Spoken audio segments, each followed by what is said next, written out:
A Day in My Life versi Bu Guru. Nah, sebelum berangkat ke sekolah, sempetin mainan sama kucing dulu. Ikutin yuk kegiatan Bu Guru hari ini dalam menjalankan tugas mencerdaskan anak bangsa. Nah, ini lagi jalan keluar rumah, hitung-hitung olahraga pagi, tipis-tipis lah ya. Dan kebetulan hari ini tuh cuacanya lagi cerah banget, awannya juga bagus banget. Jadi bikin semangat berangkat ke sekolah, bertemu dengan siswa hebat dan berprestasi. Kabupaten Lahat merupakan salah satu dari 17 kabupaten kota yang ada di Provinsi Sumatera Selatan.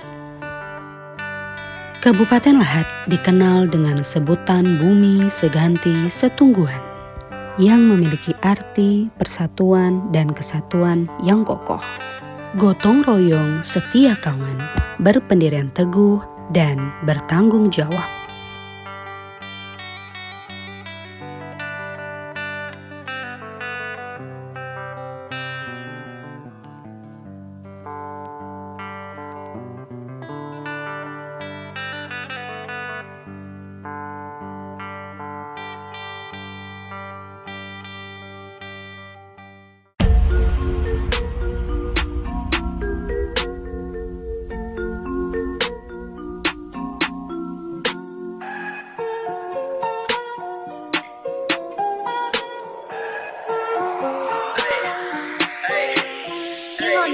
Pagiku cerah, matahari bersinar, ku gendong tas merahku di pundak.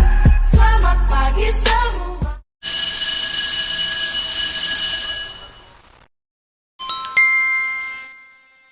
Assalamualaikum warahmatullahi wabarakatuh. Selamat siang anak-anak. Masih semangat? Masih.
Nusantara. Kalau Nusantara berarti seluruh Indonesia. Nah, Ibu akan mengaitkan apa saja sih manfaat pembelajaran kita pada hari ini. Ada yang tahu? Kenapa kita harus belajar seni? Kenapa kita harus belajar seni tari? Kenapa kita harus mengetahui adat istiadat kebudayaan di Indonesia? Ada yang tahu jawab? Ada yang bisa jawab? Untuk melestarikan kebudayaan. Apa Kayla? Untuk melestarikan kebudayaan. Tuh, benar sekali. Yang pertama, kalian sebagai generasi penerus bangsa, kalian dituntut untuk ikut melestarikan kebudayaan dan kalau bukan kalian siapa? Lagi ibu dong melestarikan, ya ibu sudah mulai sejak seperti kalian. Makanya sampai saat ini ibu menjadi seorang guru di bidang seni budaya. Ikut melestarikan kebudayaan. Nah, di sisi lain, sebagai pendapatan menjadi seorang koreografi, menjadi seorang penari profesional. Fungsi, karena kalau fungsi artinya apa sih fungsi tari di kehidupan sehari-hari. Nah, inilah yang akan kita bahas. Yang pertama itu fungsi, lalu bentuk dan nilai estetis pada gerak tari kreasi Nusantara. Artinya yang kita teliti yaitu fungsi, bentuk dan nilai keindahan pada tari kreasi Nusantara. Kalau tujuan pembelajaran, ada yang mau membacakan? Yoga, silakan. Pembelajaran pertama mengumpulkan dan mengolah data tentang fungsi, bentuk, dan nilai estetis pada tari kreasi Nusantara dari berbagai sumber dan benar. Yang kedua, menganalisis fungsi, bentuk, dan nilai estetis dari kreasi Nusantara dengan baik dan benar. Betul. Kita berkumpul, setelah kita olah, baru kita analisis. Nah, ini akan kita analisis secara berkelompok di akhir pembelajaran. Kelompoknya nanti akan ibu bagi dan akan ada LKPD juga, gambar kerja siswa ya, secara berkelompok nanti di akhir pembelajaran. Baik, sebelum sebagai sarana upacara, ini ya, tari yang biasa digunakan dalam sarana keagamaan tadi sudah dijelaskan secara sedikit ya. Nah, ini sebagai upacara adat ritual dan bersifat sakral. Contohnya ada tari kecak, tari juga tari. Jangan ibu tampilkan juga contoh videonya. Selanjutnya fungsi sebagai sarana hiburan.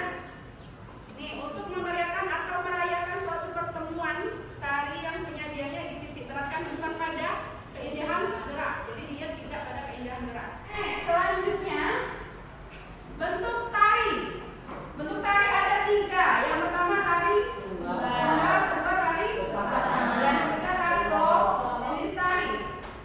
Ini dia. Jenis tari juga dibagi menjadi 3. Yang pertama tari rakyat. Rakyat berarti kita, ya kan? Tari rakyat, lumping, rekepang, tayupang dan lain sebagainya. Itu tari rakyat. Tari klasik. Nah, tari klasik ini berpijak pada kerajaan. Bu, ada nggak di Sumatera, Bu? Nggak ada, karena kita tidak ada keraton. Kecuali kalau kita ada keraton, berarti ada tari. Tapi Bu, itu ada tari Geni Sriwijaya kan katanya kerajaan Sriwijaya. Nah, ternyata kan kerajaan Sriwijaya itu menyebar luas seluruh Indonesia. Borobudur juga merupakan salah satu candi yang ada di kerajaan Sriwijaya. Makanya di sakir tari Geni Sriwijaya ada Borobudur Candi Pusaka Jalan Sriwijaya.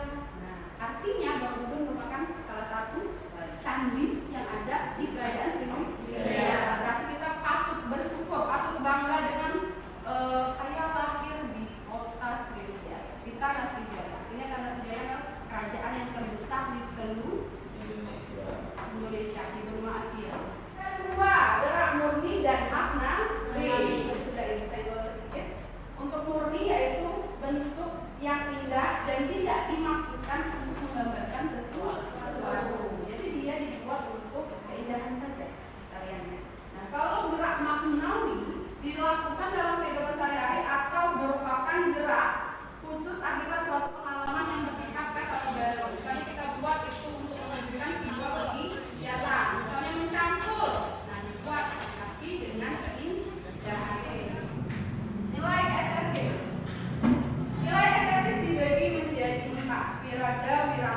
rasa dan harmoni. Wiraga berarti kelampiran, hubungannya dengan yaitu kemampuan.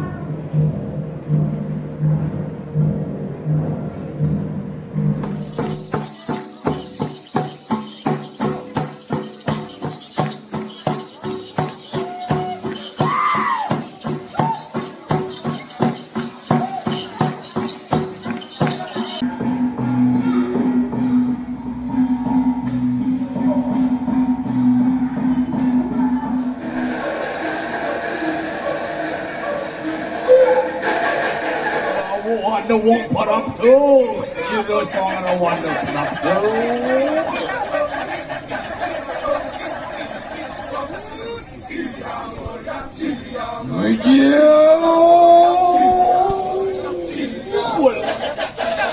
Oh.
Kami di sini ingin mempresentasikan hasil pengamatan kami.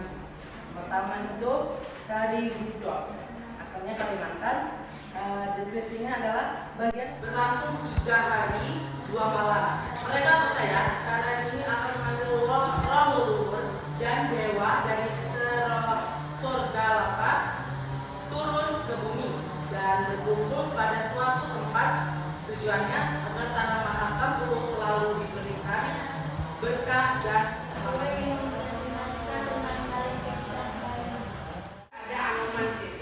Nah, betul. Berarti tidak jauh dari kepercayaan Hindu dan Buddha pasti ada kesamaan. Ya, oke. Ada lagi pertanyaan, anak-anak? Tidak ada? Salam warahmatullahi wabarakatuh. Kami dari kelompok Kesimpulan, Indonesia merupakan negara yang akan kaya keanekaragaman budaya. Demikian halnya dengan kesenian. Sebagai salah satu unsur kebudayaan, Indonesia memiliki hasil karya seni yang terbesar di seluruh Nusantara. Beragam bentuk kesenian Nusantara tumbuh sebagai hasil olahan budaya masyarakat yang hidup di suatu wilayah sesuai dengan adat istiadat dan kondisi lingkungannya. Betul. Artinya